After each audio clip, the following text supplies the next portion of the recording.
116. Perkenalkan nama saya Fajar Kusuma Pravianti, MPR 667. Perkenalkan nama saya Jia Samara, MPR 617.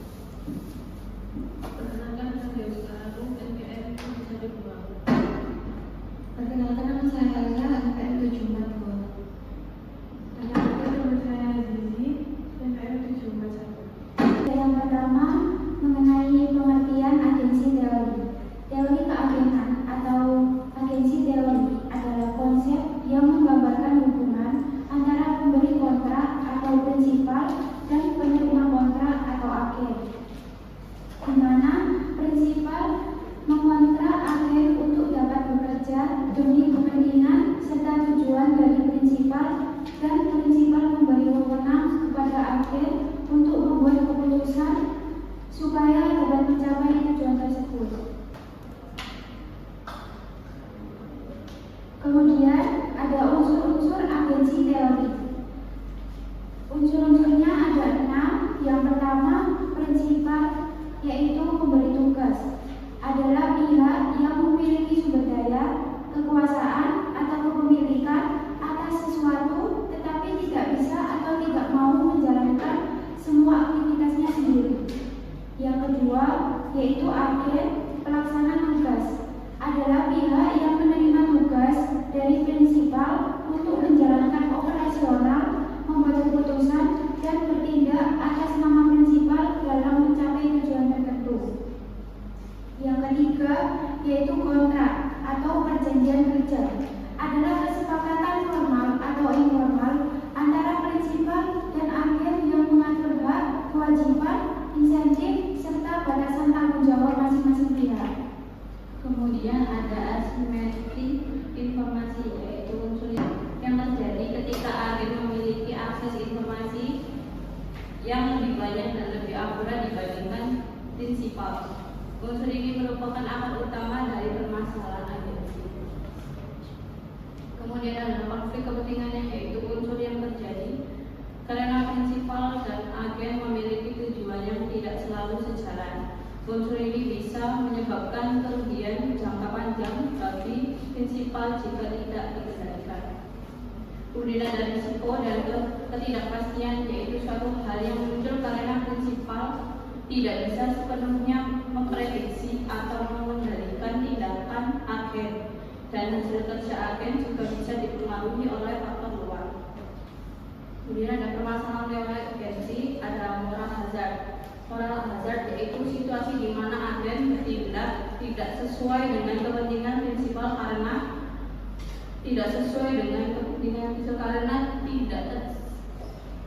tindakan tersebut sulit diamati atau dikendalikan.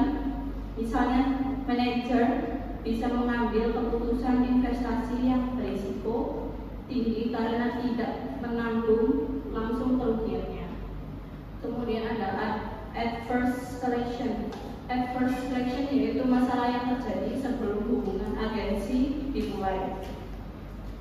Prinsipal tidak memiliki cukup informasi untuk menilai apakah seorang agen benar-benar kompeten dan dapat dipercaya, sehingga bisa saja menunjuk agen yang tidak memenuhi syarat atau memiliki niat tersembunyi. Yang selanjutnya ada jenis-jenis teori agensi. Ada 3. Yang pertama, monitoring cost, bonding cost, residual cost. Monitoring cost yaitu biaya yang ditanggung oleh prinsipal untuk mengawasi, mengendalikan, dan menilai kinerja agen agar tindakan agen tidak menyimpang dari kepentingan prinsipal. Bonding cost yaitu biaya yang dikeluarkan oleh agen untuk menunjukkan komitmen loyalitas dan keandalan bahwa mereka akan bertindak sesuai dengan kepentingan prinsipal. Residual loss yaitu kerugian ekonomi yang tetap terjadi meskipun sudah dilakukan pengawasan dan agen telah memberikan komitmen. Yang selanjutnya ada solusi teori agensi. Yang pertama, insentif kinerja, performance based incentives. Insentif kerja yaitu agen memberikan kompensasi tambahan berdasarkan capaian kinerjanya sehingga mendorong keselarasan antara kepentingan agen dan prinsipal.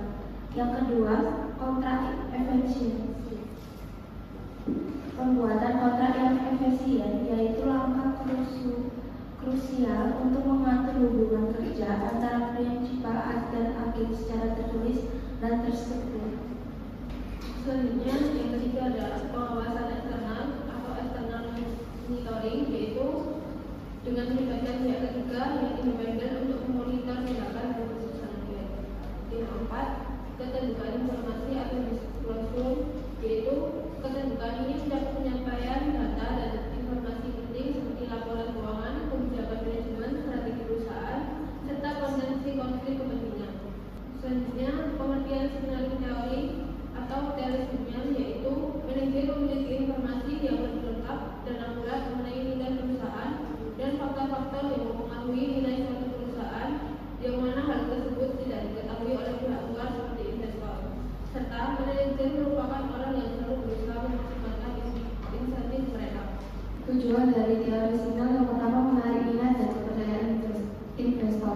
Menarik minat dan kepercayaan investor adalah tujuan pemberian sinyal yang dilakukan perusahaan untuk menunjukkan kondisi keuangan dan prospek bisnis yang baik guna meyakinkan calon investor agar menanamkan modalnya. Selanjutnya, meningkatkan kepercayaan pasar, yaitu meningkatkan kepercayaan pasar merupakan tujuan sinyal yang bertujuan membangun citra positif perusahaan di mata publik, analisis keuangan dan lembaga pemerintah melalui transparansi informasi dan akuntabilitas pengelolaan. Yang ketiga, membedakan perusahaan berkualitas. Membedakan perusahaan berkualitas tinggi dari perusahaan yang kurang berkualitas adalah tujuan dari sinyal yang digunakan untuk menunjukkan bahwa hanya perusahaan yang benar-benar memiliki kinerja baik yang mampu memberikan sinyal kuat dan kredibel, sehingga pasar dapat membedakan perusahaan unggul dari pesaingnya. Jenis-jenis teori sinyal yang pertama, laporan keuangan merupakan sarana formal yang mencerminkan kinerja historis perusahaan secara objektif melalui informasi mengenai laba, arus kas, aset, kewajiban hingga ekuitas. Yang kedua, kewajiban dividen adalah keputusan manajerial yang mengatur berapa besar laba perusahaan yang akan dibagikan kepada pemegang saham dalam bentuk dividen dan berapa yang akan ditahan atau retained earnings untuk reinvestasi. Yang ketiga yaitu audit eksternal, yaitu audit yang dilakukan oleh pihak independen berfungsi sebagai jaminan bahwa informasi keuangan telah diperiksa secara objektif. Yang keempat, perubahan struktur modal, yaitu kebutuhan menerbitkan saham baru, membeli kembali saham atau mengubah komposisi antara ekuitas dan utang. Dan yang terakhir, pengungkapan sukarela atau voluntary disclosure, yaitu mencakup informasi yang tidak wajib disampaikan seperti rencana strategis jangka panjang, proyeksi keuangan, dan kebijakan berkelanjutan. Ciri teori sinyal yang pertama ada relevansi, yaitu relevan dengan nilai perusahaan, yaitu sinyal tersebut memiliki kaitan langsung dengan kondisi dan prospek kinerja perusahaan. Yang kedua, diversifikasi atau divalidasi oleh pihak eksternal, yaitu untuk menjamin kredibilitas sinyal yang diberikan.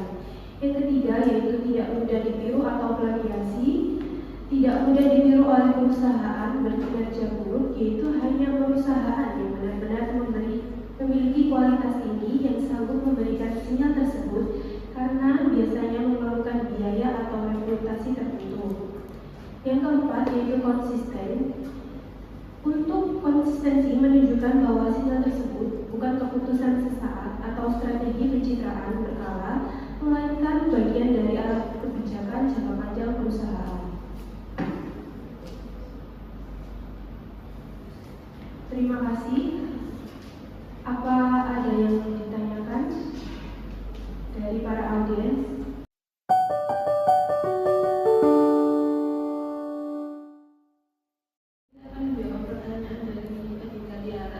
Perbedaannya yaitu pengorbanan terjadi ketika kontrak disepakati dan ketika akhir memiliki kecenderungan untuk bertindak tidak sesuai kepentingan prinsipal karena perilakunya tidak bisa diamati sebelumnya.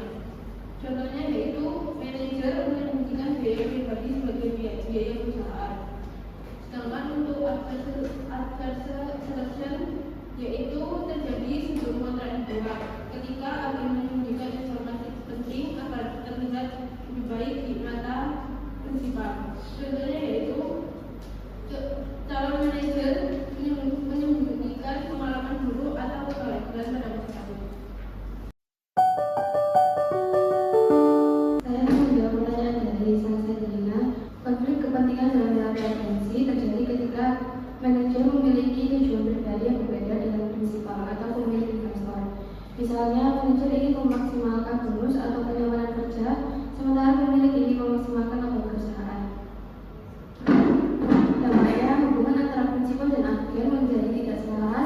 sehingga memicu masalah agensi seperti manipulasi laporan keuangan atau pengambilan keputusan yang tidak efisien.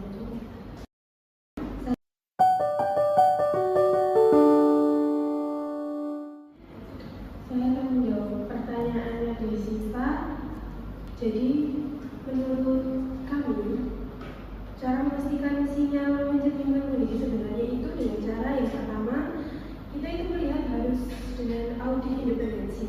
Jadi, memastikan laporan keuangan itu sesuai standar dan bebas manipulasi. Yang kedua yaitu transparansi dan pengungkapan. Jadi, perusahaan itu harus menjelaskan angka dan strategi itu secara terbuka, transparan, tidak boleh ada yang ditutupi.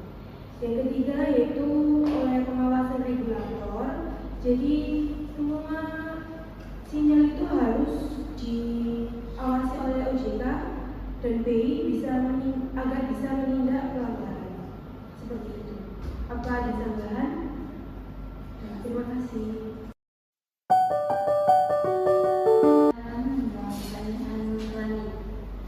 Pertama, ada sinyal harus relevan.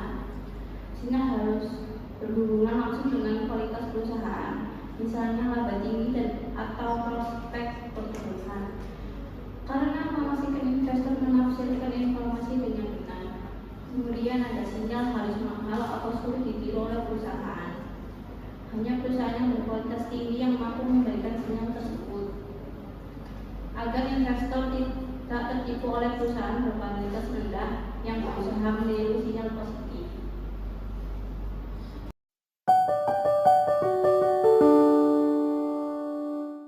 Pertanyaan dari Alvira.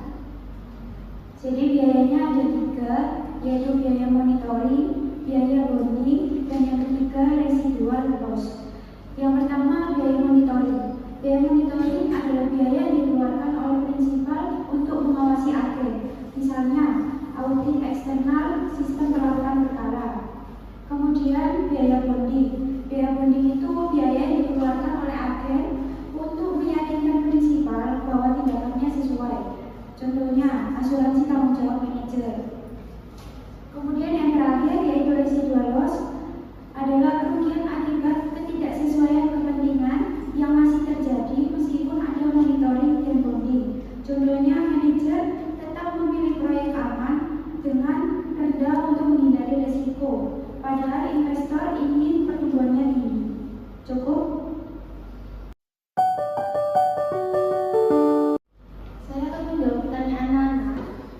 Yang pertama ada kontrak insentif yang menyelaksanakan kepentingan melalui bonus, saham, atau pembagian laba. Yang kedua ada monitoring dan pengawasan yang menggunakan audit dengan komisaris atau laporan berkala. Yang ketiga ada struktur kepemilikan yang memberikan saham kepada manajer agar mereka juga berperan sebagai pemilik. Yang keempat, pengungkapan disclosure, meningkatkan transparansi agar prinsipal dapat menilai kinerja agen secara objektif. Cukup.